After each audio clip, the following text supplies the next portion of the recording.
साथियों, सिवान शहर में नेशनल मोटर्स लेकर आया है Emo electric bikes and scooty. इस दुर्गा पूजा के शुभ अवसर पे भारी डिस्काउंट मिल रहा है। हर गाड़ी की खरीदारी पे 3000 से 5000 की विशेष छूट मिल रही है। एडवांस बुकिंग करने पे अलग से 2000 की छूट मिल रही है। विशेष आकर्षक उपहार भी मिल रहा है। आज ही पहुंचे हैं Emo electric scooty agency, national motors Siwan Bihar, Bachpan play school के ठीक सामने ये एजेंसी है। तो अगर आप इस त्यौहार में खुशियों का त्यौहार मनाना चाहते हैं, दुर्गा पूजा के शुभ अवसर पे विशेष आकर्षक बेहतरीन स्कूटी घर ले जाइए और एंजॉय कीजिए। आप देख सकते हैं कि कितनी बेहतरीन क्वालिटी में इलेक्ट्रिक स्कूटी लॉन्च हो चुका है सिवान के इस एजेंसी में। आपको बता दें कि अगर आपकी ख्वाहिश है स्कूटी लेना, पैसा बहुत कम लग रहा है, पेट्रोल लाइसेंस की झंझट खत्म, अब आपके सिवान शहर में मिल रही है सस्ती इलेक्ट्रिक स्कूटी, वो भी बहुत ही सस्ते रेट में। फाइनेंस की सुविधा उपलब्ध है। आज ही संपर्क करें Emo electric scooty agency, national motor Siwan Bihar.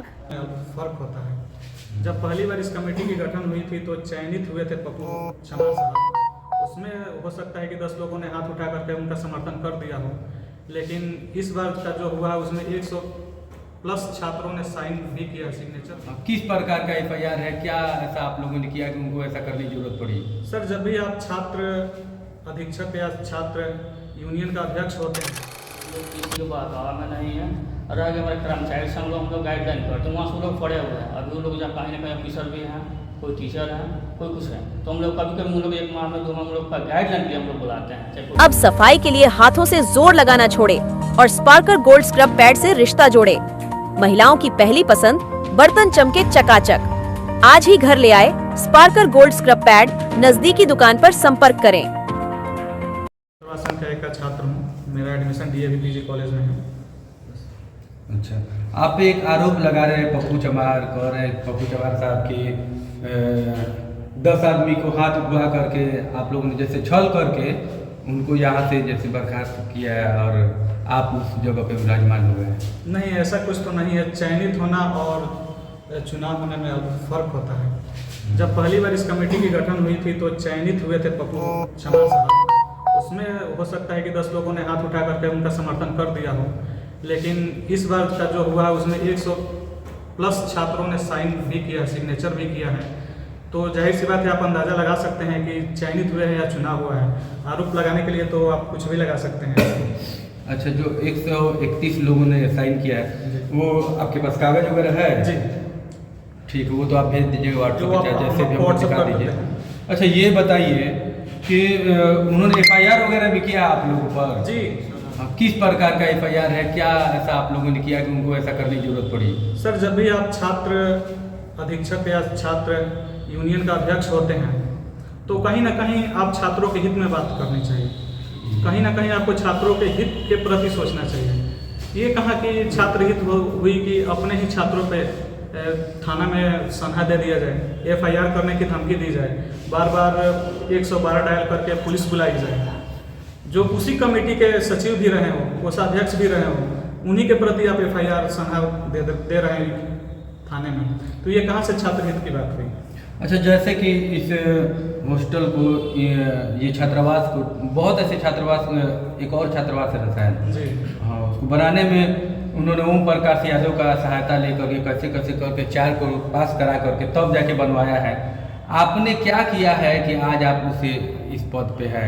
जी, ये काम उनका सराहनीय है। इसका मतलब ये नहीं कि आप जो चाहे वो कर सकते हैं।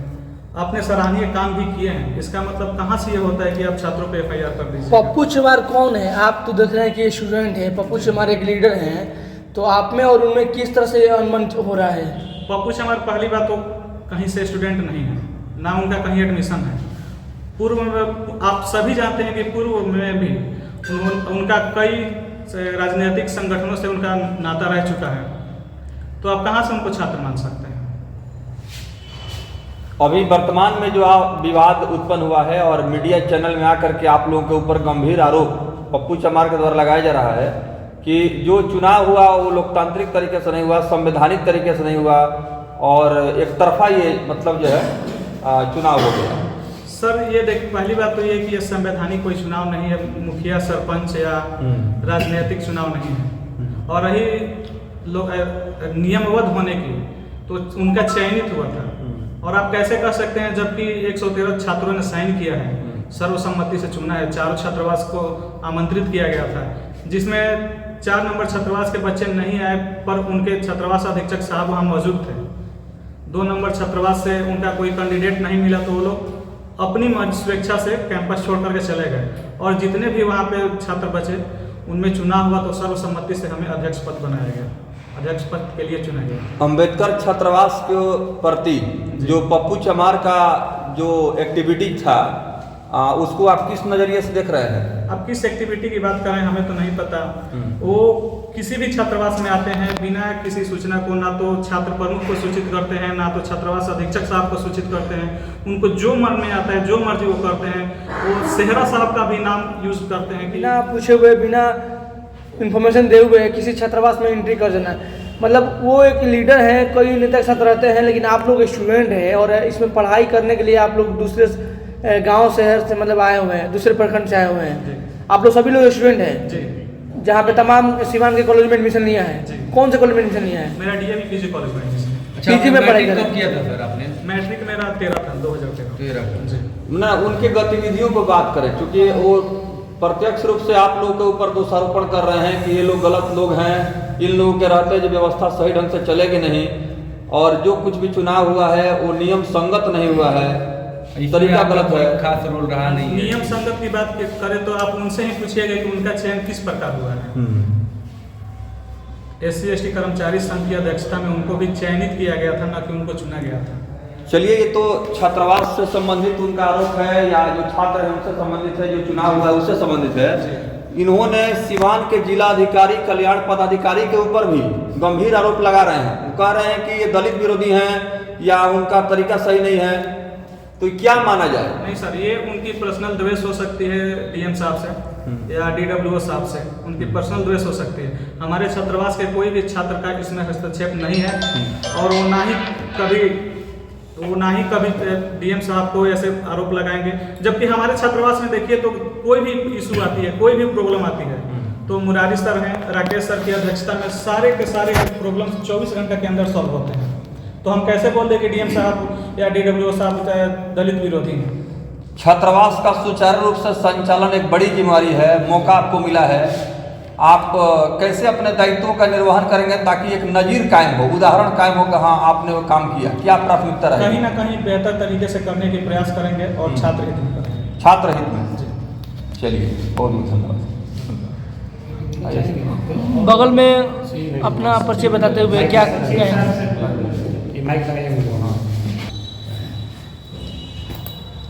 तो एक बार फिर हम रुक करेंगे। हमारे साथ अंबेडकर छात्रावास के सचिव हैं। सबसे पहले बहुत बहुत स्वागत है। अभी जो वर्तमान जो है सिचुएशन है, उसमें आपको लगता है कि आप लोगों को एक चैलेंज के रूप में इस काम को करना पड़ेगा? सबसे पहले मैं आपके चैनल का धन्यवाद दूँ। मेरा नाम अरविंद कुमार हुआ, मैं BMH हाई स्कूल छात्रावास का 3 का हूँ।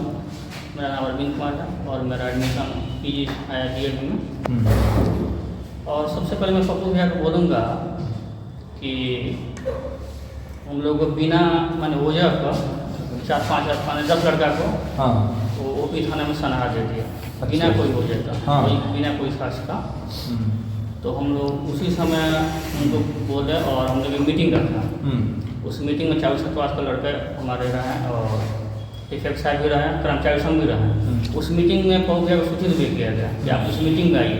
हम लोग कौन सा ऐसा गलती कर दिए हैं कि जब अब यहाँ तक नौबत आ गई सनावना देने के लिए। उस मीटिंग में सूचित करने के बाद 2 बार हम खुद बोला था और इफेक्ट साहब हैं सुजीत कुमार नाम इनका, ये भी बोले थे। 50 लोग हम लोग बुलवाए थे, एक रोज पहले बुलवाए थे कि आप मीटिंग उसमें माने रहिएगा। वो बोलेगा ठीक है। उसके बाद वो मीटिंग में नहीं रहे। शायद वो मीटिंग में रहते थे, नौबत नहीं आती अध्यक्ष हमारा चुनाव करने का। वो मीटिंग में रहते फिर देखा जाता क्या दिक्कत है क्या नहीं, उनको पता नहीं हम लोग क्या दिक्कत है। ये नौबत नहीं है, यहाँ तक नौबत नहीं आती।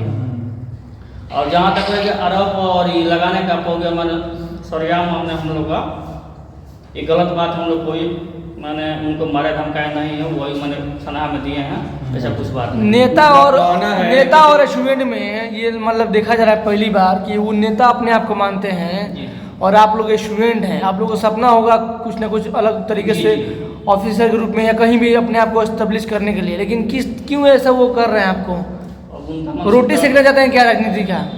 अच्छा ये बताइए, उनका ये भी कहना है कि जो बाबा के अनुयायी है वो भी मेरे भाई हैं। आप सभी लोग को भाई एक तरह से मानते हैं। बहुत कुछ किए उनके कहने के अनुसार, जैसे कि बता रहे थे कि जब छात्रावास में पानी टपक रहा था, टूट रहा था, फूट रहा था, उसके लिए हमने आवाज़ उठाया, है ना। और फिर उन लोगों ने मेरे साथ ऐसा किया है, बताओ क्यों ऐसा किया है, लोग किसके साथ बहकावे में है लोग, इसके बारे में ज़रा बताइए। लेकिन हम लोग किसी के बहकावा में नहीं है। और आगे हमारे कर्मचारी से हम लोग गाइडलाइन करते हैं, वहाँ से वो लोग पड़े हुए हैं। अभी वो लोग जहाँ कहीं ना कहीं ऑफिसर भी हैं, कोई टीचर हैं, कोई कुछ है, तो हम लोग कभी कभी हम लोग 1 माह में 2 माह हम लोग का गाइडलाइन भी हम लोग बुलाते हैं। चाहे कोई दिक्कत है, प्रॉब्लम है, तो उनको बताते हैं हम लोग, वो हम लोग सॉल्व करते हैं। यहाँ तक हम लोग का जो हम लोग कल्याण विभाग के पास नहीं है, तो यहाँ तक हम लोग कुछ आर्थिक मदद के लिए वो लोग देते हैं। अगर हम लोग का नलका खराब है, मोटर खराब हो गया, तो हम लोग 15-20 रुपये देने के लिए तैयार थे। तब तक बीच में हो गया कुछ कारण बस हो गया, अभी तक नहीं हुआ। अच्छा, इस बात में कितनी सच्चाई है, जिसके जैसे कि उनका कहना है कि आप लोगों ने 8-10 आदमी द्वारा मतलब कि चुना गया आप लोगों को, और उनके तरफ तो मतलब लगभग 150-200 आदमी है, वो कोई आया ही नहीं था। नहीं आने के कारण जो अब जो लोग बैठे थे 15-20 आदमी 10 आदमी, वही लोग हाथ उठा दिए और चुने गए। ऐसा कुछ बात कितनी सच्चाई, इसको बच्चे वहाँ 150 लोग पहुँचे हुए थे और तब चुनाव कराया गया। ऐसा कुछ नहीं है, मैंने 5 या 7 आदमी। उनका आरोप बेबुनियाद है, निराधार है। जी, जी, इसमें कोई सच्चाई नहीं है। जी, जी। इस मामले को उलझाने के लिए जी, जी, इस तरह का अनर्गल वो बयान दे रहे हैं। जी। चलिए, मैंने क्या मांग करेंगे अपने कमेटी के लोग से, क्या मांग करेंगे? कोषाध्यक्ष हैं, बहुत ईमानदार लोगों को कोषाध्यक्ष बनाया जाता है। क्या कुछ आपकी कोशिश रहेगी, ये जो आरोप लगाया जा रहा है आप लोगों के मामले में मीडिया में आकर के, तो क्या कुछ कहना चाहेंगे या कितना सच है? देखिए, मैं कोषाध्यक्ष के पद पर नियुक्त हुआ हूँ और चारों हॉस्टल के सहयोग से, हाँ हाँ, जिसमें पऊ भैया हमारे सीनियर छात्रगण को आरोप लगाए थे, जिसमें थाना में सानाव ना दिए थे, हाँ। बिल्कुल बेबुनियाद है जी। और चारों हॉस्टल के लड़का वहाँ पे उपलब्ध थे, हाँ हाँ, तो अब हम सबको चुना गया। हाँ हाँ, इसमें कोई निसंदेह है। ये मतलब बेकार की बातें हैं। जी जी, इसमें कोई दूर दूर तक सच्चाई नहीं है, दूर दूर तक सच्चाई नहीं। और इस मामले को ज्यादा गंभीरता से लेने की जरूरत में नहीं है, आपका कहने का मतलब है। बिल्कुल जी। ठीक, परिचय दे दीजिए। मैं बीजू कुमार, मेरा दरोगा परिषद में एडमिशन है। हाँ, 3 नंबर छात्रावास का हूँ। चलिए, धन्यवाद। इस छात्रावास के विकास के लिए क्या क्या आवश्यकता वर्तमान में महसूस कर रहे हैं? अगर वो व्यवस्था हो जाती है तो और इसकी जो है विकास होगा या डेवलपमेंट होगा? सर्वप्रथम तो ये आपको इन्फॉर्म करते हैं कि कल हम लोग का लेटर पैड इशू हो जाएगा, जिसमें हमारे कोषाध्यक्ष, सचिव, अध्यक्ष सबका नाम मेंशन रहेगा। और वो जो लेटर पैड बनवाए थे उनको भी एक बार आप देख सकते हैं, जिसमें केवल उन्हीं का नाम है। और एक और चीज़ उन्होंने लिखा था कि 1 नंबर छात्रावास में उनका जिला कार्यालय है। आप पूरे कैंपस में कहीं भी घूम लीजिए, अगर ऐसा लिखा हो आपको दिख जाए तो आप हमें बता दीजिए, ऐसा कहीं भी नहीं है। और कल हम लोग अपना लेटर पैड इशू करके उस पर लिखित रूप से हम लोग यानी वो साहब, DWO साहब और DM साहब को, यानी वो जो है स्टूडेंट पे हावी होना चाहते हैं। जी, हो सकता है आगामी चुनाव को लेकर के उनके कुछ मुद्दे हों, उनके वो चीज़ अपने पक्ष में रखना चाहते हो ताकि फिर से किसी राजनीतिक पार्टी में वो अपना इंटरफेरेंस कर सके। जबकि ये चीज़ होता हुआ नजर नहीं आ रहा है, तो वो अपनी राजनीतिक पार्टियों से संगठन करने के लिए इस प्रकार की मानसिकता प्रदर्शित कर रहे हैं। ठीक, वाह, बहुत